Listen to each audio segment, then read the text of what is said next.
You founded Angels New York. Why is it so important to have groups of investors?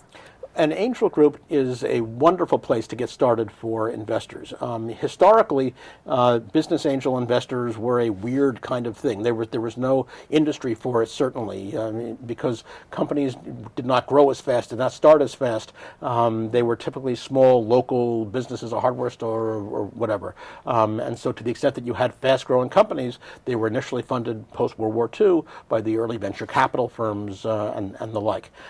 So what you're seeing is with the decreasing cost in starting a company, which is going down by orders of magnitude. My first company took $20 million in venture capital to get to our internet product shipment. My second company only took $2 million. My first angel investment took $200,000 to get into internet product ship.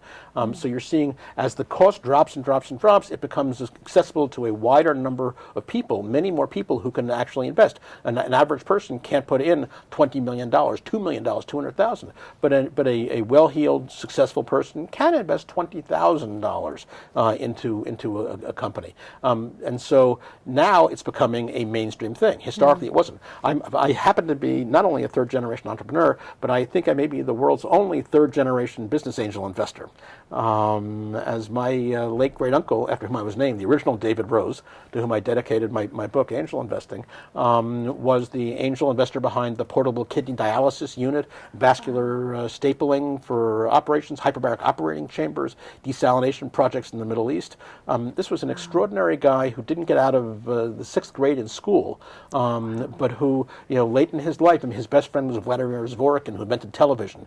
I once had lunch with my uncle, and it was Dave, me, and 4 Nobel laureates. I, Rabi, Rosalind Yala, Murray Gell-Mann, extraordinary people. So this was a guy who had an immeasurable curiosity, a total entrepreneur, and part of the entrepreneurial heritage there.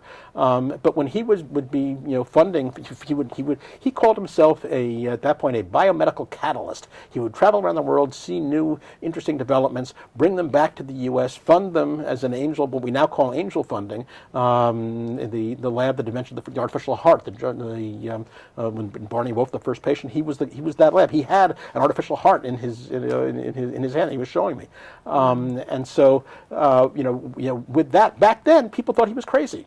Even people in the family, and I come from a rather liberal and intellectual family, they would look at, oh, that's Dave. Oh, that's Dave's playthings. There's no percentage in that, no interest in there. And I was the only person in the family who thought this was actually a very interesting kind of thing. Even today, the rest of my family thinks that what I'm doing is a little weird. So if you are interested in being an angel investor, there's typically not a lot of support. How do you know what to do? That's one of the reasons I wrote the book, Angel Investing, the Gust Guide to Making Money and Having Fun Investing in Startups. It steps you through, for the first time ever, it steps you through the whole process of this is what angel investing is, here's how you do it, here's where you find companies, here's how you structure deals, here's how you work with your entrepreneurs to add value, and so on and so forth. But so, before the book, or absent the book, the question is, how does a regular, ordinary person become an entrepreneur, become an angel investor? And, well, there aren't necessarily any classes in it. And so joining an angel investment group like New York Angels means that here you have people who are like-minded, people who have done it before, people who are learning with you, people you can learn from, mentors in terms of angel investing. And so joining a local angel group is a wonderful first step for somebody who is looking to be a potential angel investor, because the group, it sticks up its hand and says, hey, we're a group of angel investors. If you're an entrepreneur and you want money, come and let us know about it. So they develop deal flow, inbound opportunities that an individual person would never have.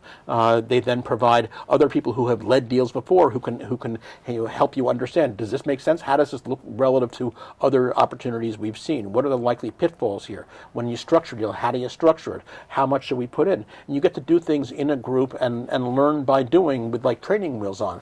And so it's a marvelous place to start. And then over time, it's a great place to continue because you see a constant stream of deal flow, which is being vetted by your peers in this group. So that's why we join angel groups.